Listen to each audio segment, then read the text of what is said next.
So, as I was saying, with this presentation, I hope to give you some explanation at least of what a quantum computer is and what the word quantum means in today's market and what Zurich Instrument is actually doing to further engage with this new market. So, Zurich Instrument is a company out of Rohde & Schwarz, so Rohde & Schwarz is our mother company. And Rohde & Schwarz itself, it has they engage in many different divisions, so test and measurement, technology system, and network and cybersecurity. Of course, is outside the scope of this talk to explore all of them. Mostly I will focus on the part where Zurich Instrument also fit, which is test and measurement. I saw my presentation disappearing again. No, okay, it's back. So yes, we are born as a company that produces lock-in amplifier, and so we fit well in the Rohde & Schwarz portfolio, but we then have since then developed a branch that is also specializing in electronics for quantum, so quantum computing and also quantum sensing. And this brings me maybe to the next slide, so what is really quantum about? And let's say it has been used a bit as a buzzword these days, but it's mainly about three applications. So one is quantum computing. It is really about some classical computation, but performing with qubit, and there are certain tasks that are performed much, much better by a quantum computer than a classical one, and so this is about constructing a computer that has these properties. The second one would be quantum metrology, so by themselves, qubits are very sensitive objects. This is also why, by the way, it is difficult to construct a quantum computer. It is quite hard to eliminate all the noise, but these same things can also be used, for example, to measure very sensitively magnetic field. And then we have quantum communication. This topic was also touched in the talk before, and that's mostly right now about quantum cryptography. So creating a cryptographic channel using quantum, it is by itself unbreakable because it's using quantum property, and that would be the third possible application of this. And Rohde & Schwarz engages in all of them in various ways, but this specific talk will be about quantum computing since it is the portion that Zurich Instrument specialized in. So what is our mission? We can break it in three, and also here, maybe it is outside the scope of this talk to really explore all of it, but we want to enable quantum computing, so really enable both industry and researcher to discover more and more efficient way to create quantum computers, both by qubit and of course by also algorithm. Then we want to engage with the community itself, so really be involved in this kind of research as a first, let's say, protagonist in many of this research. And then integrate, so really producing solutions that can be directly deployed in this kind of market. So let's start with enable quantum computing, and before getting into the detail of this, I wanted maybe to give a small explanation on what this actually is. We can maybe start from the bottom right of this slide, and this is showing what classical compute, well, classical, it's sort of the opposite, a qubit looks like. In this case is one that comes from ETH Zurich, from the Walraff group that our companies collaborate with, and is a classical superconducting qubit similar to the one you would find in an IBM chip, for example. As you probably know, they need to be cooled down to very low temperature, so we're calling really a few millikelvin, and this is done by our cryostat, is the one just above the image, and that is an image coming from IBM. And all this part, by the way, we don't really produce directly at Zurich Instrument. So the chip, most of the time, the researcher wants to do himself, or the instrument wants to develop himself and do some research. Then there are also already very well-established companies that do the cryostat part, so cooling down the chip. What we are caring about is whatever comes next. So when you have a qubit that is working because it's cooled down to the right temperature, you want to finally control it and measure it and do algorithm with it, start programming. And to do this, to control a qubit, you need to send RF pulses to it and also receive RF pulses back and perform some integration, so really reading out what the status of the qubit is. And this is what our machine does. It's sending RF pulses and to the chip and receiving signal back to try to understand what is the status of the QPU, and this is the basis to then perform computation. This requires a lot of channels because, of course, the chips start to scale, and if you imagine classical computer, they really have an extraordinary amount of bits. We are really not there, but even if you have 30 or 40, you really need already something in the order of 80 RF lines. And of course, all of these RF lines need to be synchronized perfectly because they need to be receiving RF pulses at the same time to be sure that they are entangled and they are performing operation in the time scale of a qubit. And then, of course, we have also what stays above, so software that makes this computation and this programming intuitive for the user, so that the researcher can really focus on the important part for them, which is developing the qubit, try to understand what are the best algorithms, and that all the implementation part becomes very easy to do. And everything that I showed you before, now we can see also in a real life in the lab. This is part of the Open SuperQ Plus project that I will touch a bit later. You see our instrumentation on the left part of this photograph. And maybe let's try also to buy some connection to what is the actual qubit. You see it's, of course, invisible from here, but is inside this blue force cryostat that is cooling it down. And ultimately what happens is just sending some RF signal to the qubit and then receiving something on the other direction. This gives us the state of the qubit. And from the state of the qubit, we can start understanding what is the next RF signal that needs to be sent to the chip, and so on and so forth to do programs.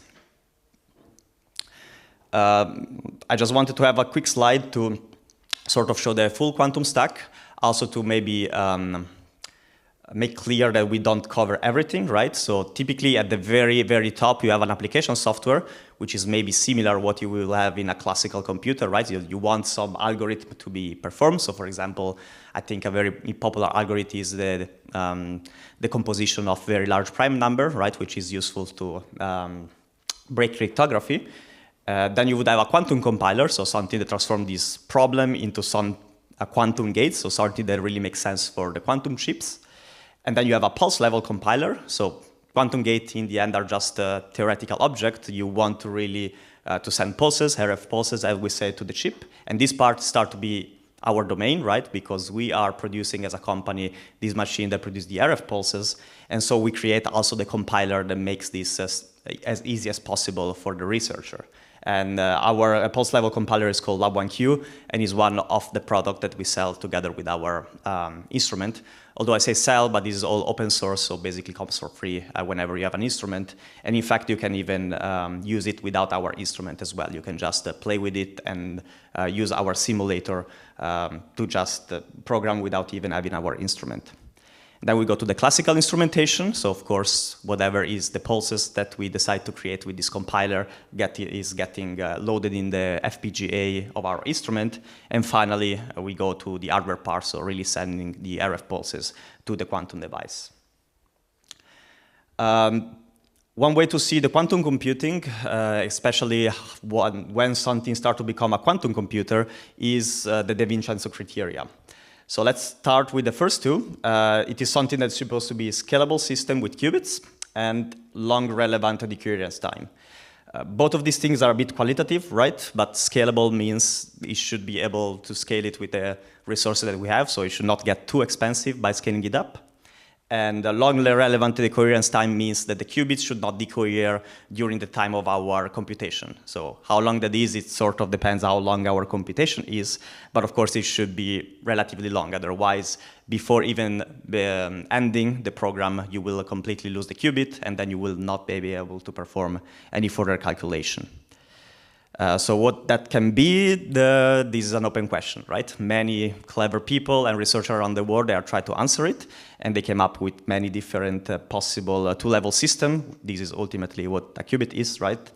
That could perform this, and they all have, let's say, positive and negative properties. So none of them is perfect.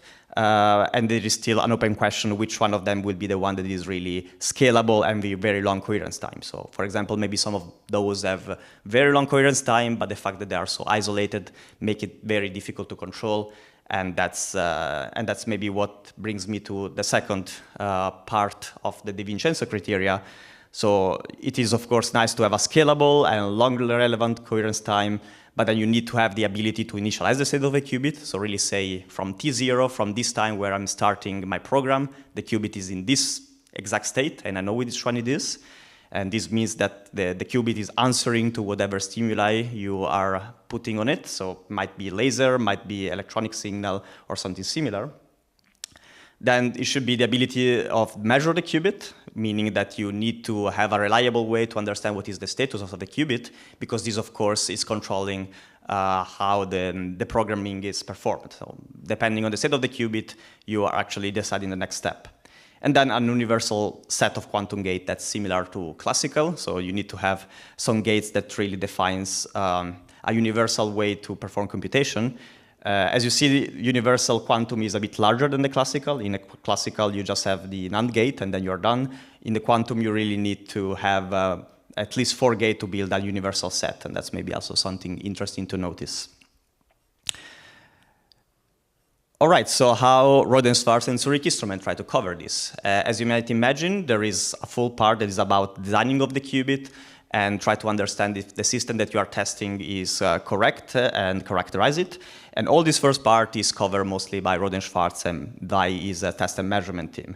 And with network analyzer, spectrum analyzer, VNA, power supply, every one of these is, of course, very relevant because we are ultimately building a circuit, and there are also many ways to characterize this circuit without going too low in temperature. So, for example, 4 Kelvin typically is already a good range where you can start this characterization. But then after you are convinced that your qubit is correct and that you want to characterize it completely and do some measurement with it, then that's the part where we are start to step in with our system, because at this point you really need a lot of RF channel that act on real time, so really in the scale of nanosecond. All the channels should be synchronized completely, and the systems should be as scalable as possible. So it should be relatively cheap to add more and more instrument, because as your system scale, you need this more and more channel to cover the full system in terms of qubit. And of course, there is also Rohde & in this part. For example, their signal generator can be used to cover very high frequencies. So we typically reach something around 10 gigahertz, but some qubit or some readout even use more than that. And Rohde & can help us do the up conversion up to this region. To summarize, what is the value that we give as a company? That's probably this fourth step is what's showing it the most.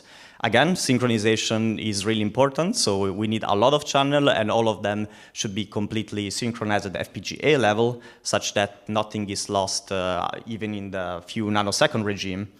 And you should be able to do real-time daytime feedback. So you don't want to pass to another computer, because that's adding a lot of time, right? Whatever is Ethernet connection or things in this region really add millisecond, and in millisecond the qubit is already lost. You cannot do anything with it. So it needs to be as close as possible to the qubit and really fast. Then you have qubit control. That's again mostly sending RF pulses, either 10 gigahertz when you want to talk to the qubit directly, or a few megahertz if you just want to bias its frequency. That's the concept of flux pulses. We cannot go too much into the details, but I guess too technical is anyway not the way of this presentation. It is just to show you that a lot of channels are needed to even control few qubits. Then, of course, there is a qubit readout. You want it to be as fast as possible, as reliable, and be able to distinguish the state of the qubit. So, for example, 0 or 1 really in the same time scale of its decoherence. Otherwise, again, start to be useless. And then programming, so really provide a framework where everybody can both stay at the very high level if you just want to program, or go down to the pulse level if you want to optimize. So if you really want your gate to be as fast as possible, typically you need really to go to the pulse level, and but still not get too complicated. And that's what we are trying to do with our Lab1Q software framework. We are right now, well, there are different scales of the qubit market.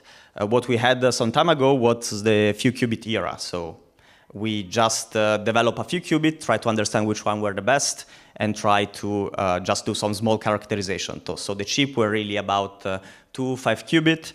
You would hook it up to a fridge, to a control system, and that was most of the time 1 or 2 boxes. And then try to understand if the qubit makes sense. Does it have long coherence time? Is it enough to scale up for the quantum computing? What we are right now is the few tens to 100 qubit era, right? So we are trying to understand how to make larger system works. And that is done with something called quantum error correction. So we basically use multiple qubit to create more longer cohered logical qubit. which means we require even more qubits. So we have one more problem that it needs scaling. And this is a photo from ETH Zurich of when it was implemented the Surface 17 code, which is one of these quantum correction code. And again, here we're starting with scaling, but then it's the key word here is feedback. So you want to have an instrument that provides feedback as fast as possible so that they can support this quantum error correction code. And now that this step is more or less figured out, there is still, of course, some debate, but we are getting there. We are getting to the last era, so the few thousand of qubit era. Here, quantum computers start to be useful. So right now, they are mostly a research tool. But when we are arriving to a few thousand of qubit, they could start performing the few first tasks that could possibly beat a classical computer. And here, it's more about how you can distribute the control, the tiles, how much you can scale with the electronics. So the electronics needs to be cheap to scale to 1,000 qubit. And then there is a high-performance computing connectivity. Why is that? Because that's maybe a misconception. Quantum computing is not going to substitute classical computing, but it's just going to accompany it, right?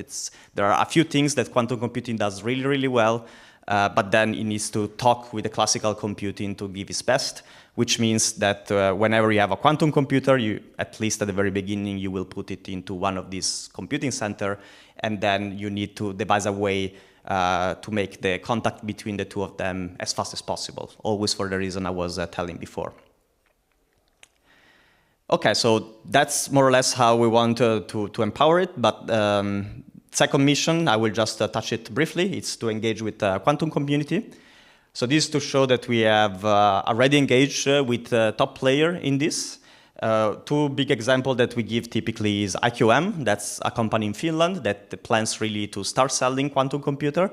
And it has a roadmap to sell a product that has around 150 qubit, but it has, of course, even a more challenging roadmap to go to the 1,000 qubit, the one that is most interesting for us. And then Atlantic Quantum, that's an MIT spin-off that is done with Fluxonium. That's a name of one type of the qubit. Let's not think too much about it. But it's also being very interested. It has a really, let's say, even challenging roadmap to scale very quickly to 1,000 qubit. And it requires compatibility with global controls software system, and it chose us to sort of accompany with this journey. This is more on the company side, but as we said, we follow mostly also researcher. And the research part is quickly summarizing this slide. We show something Europe, USA, but maybe the one that is most interesting is the Open Super Q+, which is sort of the group of most of the key players in research that are trying to develop a working quantum computer. And so let's focus on that quickly. They have a short-term goal to 2026 to build a 100 qubit quantum computer. And that's something that we are helping them building. So we are providing the control electronic. And as you can see from the bottom right, we have a lot of players that are participating in this. Rohde & Schwarz, of course, is one of them. We are collaborating closely with them to provide the integration of electronics. So the slide that I showed before, both characterization of this qubit and then later on the control. And maybe I can also underline the contribution of the Winger Institute here in Hungary that is also participating. And this is the first part that we are now getting to. But in 2019, we are even making the harder step of a 1,000 qubit computer. So the one step that I was saying before. So this brings me to my concluding slide. We want to connect computer to the quantum world to do the classical one. And as a company, we want to do this by first having the right software. So a pulse compiler that really makes things easy for people to just work with the quantum computer directly without taking care of the details, but really working at high level of abstraction. The right hardware. So something that is really not limiting ever the quantum computing chip so that the researcher can just focus on the part that is developing the qubit. And this has been chosen now by multiple experts and top player in the field. And finally, the right architecture. So we want to think for the future. We want to have something that can scale even when the more challenging time of the 1000 qubit era arrives. So thank you very much for listening. If you have any question, either now or later on, please feel free to approach me.